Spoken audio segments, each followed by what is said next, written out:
प्रिय विद्यार्थियों, वर्णनात्मक अथवा निदानात्मक शोध अभिकल्प के पश्चात नेक्स्ट इसका टाइप है अन्वेषणात्मक अथवा निरूपणात्मक शोध प्ररचनाएं, एक्सप्लोरेटरी और फॉर्मुलेटिव रिसर्च डिजाइन। एक्सप्लोरेटरी को देखते हैं पहले। अन्वेषणात्मक अनुसंधान प्ररचना का संबंध नवीन तथ्यों की खोज से है और इस प्ररचना अथवा अभिकल्प के द्वारा अज्ञात तथ्यों की खोज अथवा सीमित ज्ञान के बारे में विस्तृत ज्ञान की खोज की जाती है और इस प्रकार इसका लक्ष्य अज्ञात तथ्यों की खोज तथा मानवीय ज्ञान में वृद्धि करना होता है। तो सभी अनुसंधानों में ज्ञान की प्यास को शांत किया जाता है, परंतु अन्वेषणात्मक अनुसंधान प्ररचना के अंतर्गत विशेष रूप से मानवीय ज्ञान में वृद्धि का लक्ष्य होता है। इसमें अनुसंधान कार्य की रूपरेखा इस प्रकार प्रस्तुत की जाती है कि घटना की प्रकृति और प्रक्रियाओं की वास्तविकताओं की खोज की जा सके। अन्वेषणात्मक शोध अभिकल्प के निर्माण की प्रणाली, किस प्रकार से इसका निर्माण होता है। संबंधित साहित्य का अध्ययन, पहला पॉइंट। इसका प्रथम चरण विषय से संबंधित प्रकाशित और अप्रकाशित साहित्य का गहनता के साथ अध्ययन करना है। सबसे पहला स्टेप कि प्रकाशित और अप्रकाशित सामग्री जो है, जिसको हम शोध प्ररचना के अंदर रिव्यू लिटरेचर बोलते हैं, और वो प्रकाशित रूप में भी हो सकता है, अप्रकाशित फॉर्म में भी हो सकता है। तो शोध पत्र पत्रिकाएं, विभिन्न पुस्तकें, विभिन्न प्रकार के समाचार पत्र, निबंध, लेख इत्यादि जो होते हैं वो इसके अंतर्गत आता है संबंधित साहित्य में। अनुभव सर्वेक्षण नंबर 2। इस अभिकल्प का कार्य ऐसे लोगों का पता लगाना, उनसे संपर्क करना, साक्षात्कार के द्वारा विषय से संबंधित अनुभवी लोगों के ज्ञान और निष्कर्ष को एकत्रित करके व्याख्या करना होता है और यह कार्य एक प्रकार से पूर्वगामी अनुसंधान के क्रम में होता है। अनुभव सर्वेक्षण ऐसा बहुत बार होता है कि लोग इतने ज़्यादा क्वालिफाइड नहीं होते और हमें ऐसे व्यक्ति मिल जाते हैं जो अशिक्षित होते हैं लेकिन आयु में ज़्यादा अनुभवी होते हैं।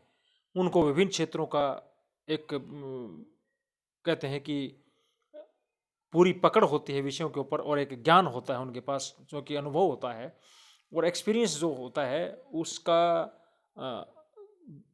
उस क्वालिफिकेशन से कोई जोड़ नहीं होता। अनुभव जो है अशिक्षित व्यक्ति के अंदर भी शिक्षित से ज़्यादा हो सकता है विभिन्न विषयों के ऊपर। तो ऐसे लोग भी हमसे मिल जाते हैं, उनके अनुभव का फ़ायदा उठाना और उनसे किसी भी टॉपिक के ऊपर बहुत पारंगत मिलते हैं ऐसे लोग, और वहाँ से जो है अनुसूची के माध्यम से या इंटरव्यू के माध्यम से विषय से संबंधित जानकारी प्राप्त करना और निष्कर्ष प्रस्तुत करना। सही सूचनादाताओं का चयन भी इसके एक निर्माण की प्रणाली के अंतर्गत आता है।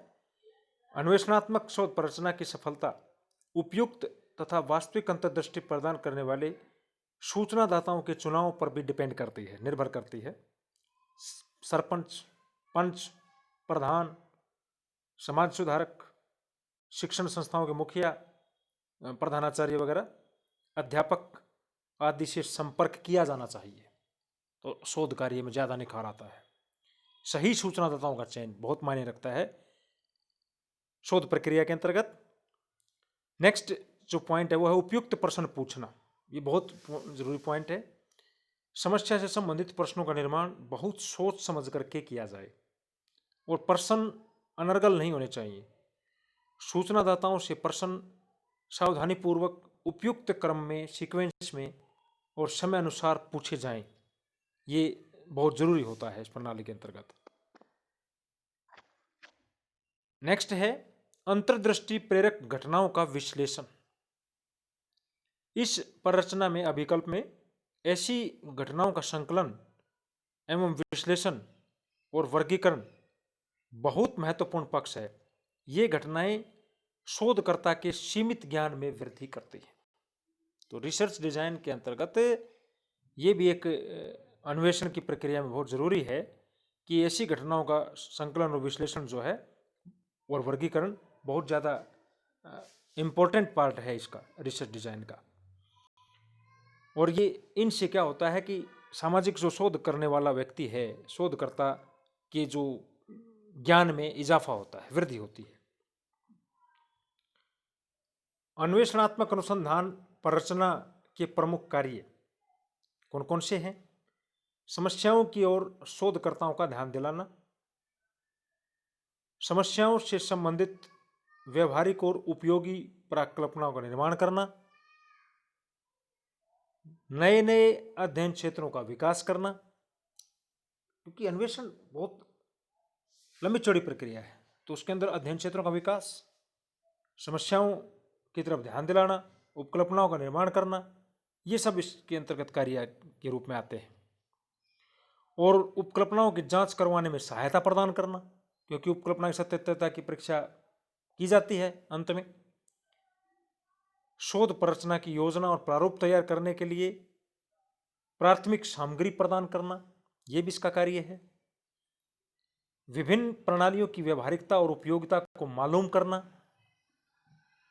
और नेक्स्ट है इसका अंतिम कार्य, शोधकर्ता को विषयों के विभिन्न लक्षणों के संबंध में जानकारी देकर उसमें रुचि पैदा करना, जिज्ञासा, और गहन अध्ययन के लिए विषयों के प्रति आकर्षण पैदा करना। ये सब अन्वेषणात्मक शोध पररचना में आता है। तब जाकर के एक जिज्ञासा पैदा होती है, रुचि पैदा होती है, उपकल्पनाएं बनती हैं, उपकल्पनाओं की जांच होती है, नए नए अध्ययन क्षेत्रों का निर्माण होता है। ये सब चीज़ इसके अंतर्गत आती है, जो एक महत्वपूर्ण रिसर्च डिजाइन है। नेक्स्ट है एक्सपेरिमेंटल रिसर्च डिजाइन। ये था एक्सप्लोरेटरी। परीक्षणात्मक अथवा प्रयोगात्मक अनुसंधान पररचना के अंतर्गत क्या होता है, जैसा कि इसके नाम से स्पष्ट है, कुछ लोग इसको प्रयोगात्मक अनुसंधान विकल्प बोलते हैं और कुछ परीक्षणात्मक अनुसंधान पररचना के नाम से जानते हैं। परीक्षणात्मक अथवा प्रयोगात्मक मतलब एक है एक्सपेरिमेंटल रिसर्च डिजाइन। जैसा कि नाम से स्पष्ट होता है कि ये प्रयोग पर ही आधारित होती है, विभिन्न प्रकार के एक्सपेरिमेंट्स पर बेस्ड है, और यह एक प्रकार से ऐसा अवलोकन है जो नियंत्रित परिस्थितियों में किया जाता है। एक प्रकार से ऑब्जर्वेशन है ये। चैपिन के अनुसार इसकी परिभाषित किया चैपिन ने, समाजशास्त्रीय अनुसंधान में परीक्षणात्मक रचना की अवधारणा नियंत्रण की दशाओं के अंतर्गत अवलोकन द्वारा मानवीय संबंधों के अध्ययन की ओर संकेत करती है। ये परिभाषा है।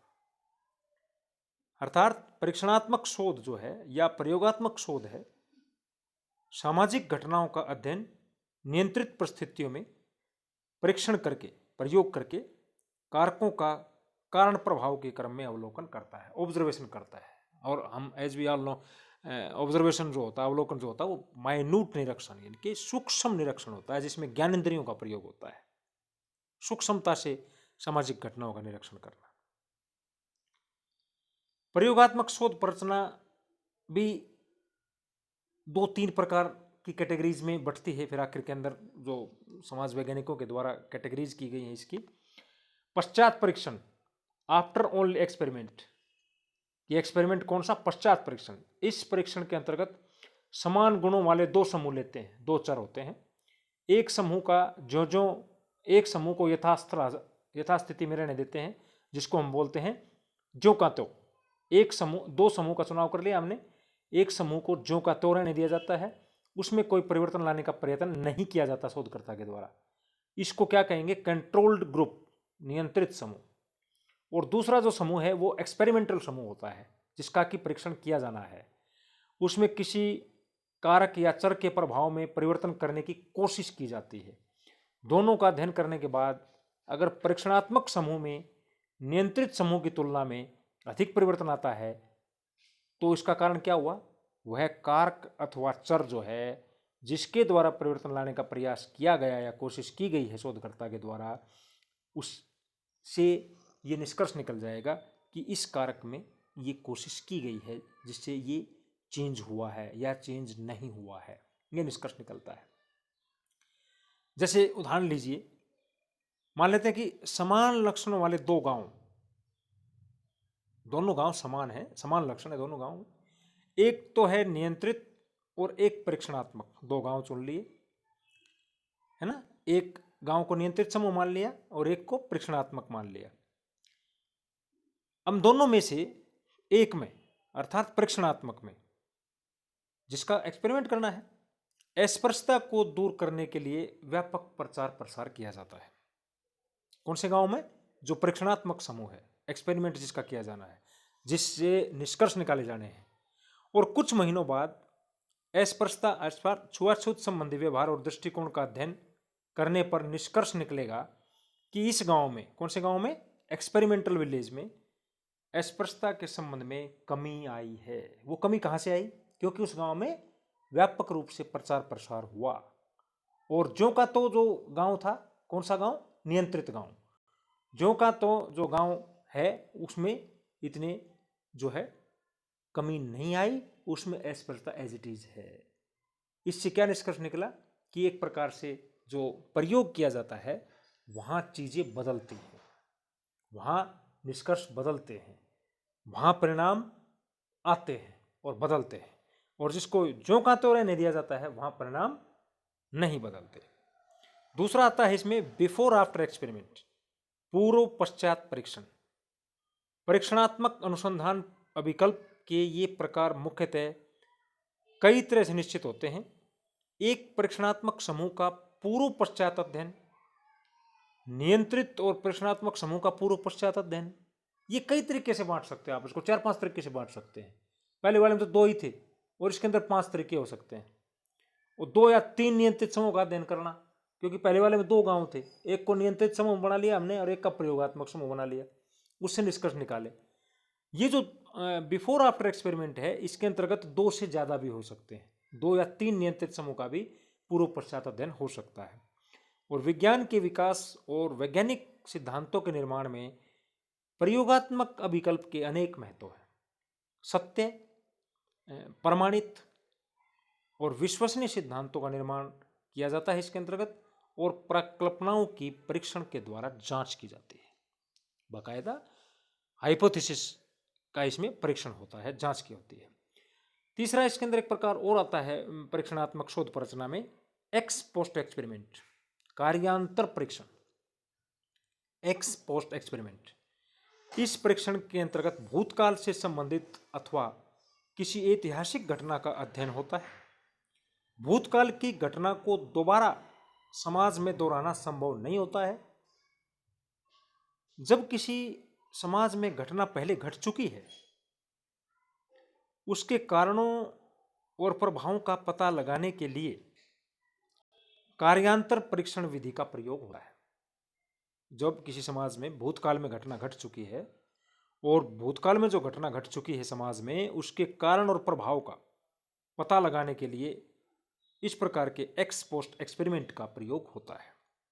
जैसे एग्जाम्पल, एक जनजाति में किसी विकास कार्यक्रम का अध्ययन करने के लिए हम 2 जनजातियों का चुनाव करेंगे।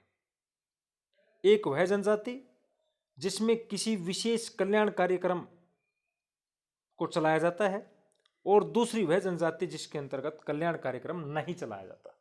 कोई भी वेलफेयर प्रोग्राम विभिन्न जनजातियों के लिए विभिन्न सरकारों के द्वारा जो है ना, आधुनिक कल्याणकारी राज्य के अंदर सरकारों के द्वारा विभिन्न कार्यक्रम चलाए जाते हैं, फ्लैगशिप योजनाएं चलाई जाती हैं सरकारों के द्वारा।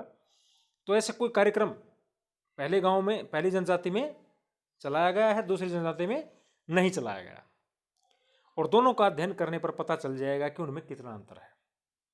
कार्यांतर परीक्षण में वर्तमान के परिणाम को भूतकाल के द्वारा उत्पन्न हुआ मानते हैं। अगर जनजाति जो आज फॉरवर्ड है तो उस जनजाति में भूतकाल में कोई न कोई कल्याण कार्यक्रम चलाया गया है जिससे वो लाभान्वित हुई है, और जो आज उन्नत अवस्था में है, प्रगतिशील अवस्था में है। इसे निष्कर्ष ये निकला, यानी भूतकाल में उस जनजाति में ये कल्याण कार्यक्रम चलाया है और उसका ये प्रभाव है। तो इसके अंदर हम कोज एंड इफेक्ट को और उसका प्रभाव देखते हैं, आफ्टर इफेक्ट्स, उसके प्रभाव क्या है। इसीलिए जो है ना एक्स एक्सपेरिमेंट कल इसको बोलते हैं। भूतकाल में जो कराया गया, उसका रिजल्ट जो है ना वर्तमान में आ रहा है। परीक्षणात्मक अनुसंधान की सबसे बड़ी कमी यह मानते हैं कि इसमें दो चरों के परस्पर संबंधों का अध्ययन किया जाता है और अन्य चरों के प्रभाव की तरफ ध्यान नहीं दिया जाता, जो कि अनुचित है। तो ये आलोचना या कमी किसी समाज वैज्ञानिकों के द्वारा निकाली गई, तो वो हर प्रकार के रिसर्च डिजाइन में थोड़ी बहुत कमी होती है, उसका आलोचनात्मक मूल्यांकन होता है, सबका अपना अपना अलग महत्व है। और समाज विज्ञानों में इस अभिकल्प को या इस संरचना को प्राकृतिक विज्ञानों के समान ही सत्य, प्रमाणित और विश्वसनीय बनाने के लिए बहुत कुछ किया जाना अभी शेष है।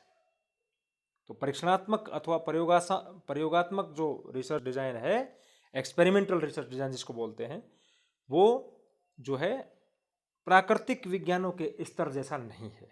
नेचुरल साइंसेज जितना लेवल उसका नहीं हुआ है, ये जरूर कह सकते हैं हम, लेकिन प्रमाणित और विश्वसनीय बनाने की प्रक्रिया में ये रिसर्च डिजाइन बहुत उपयोगी हैं। Thank you.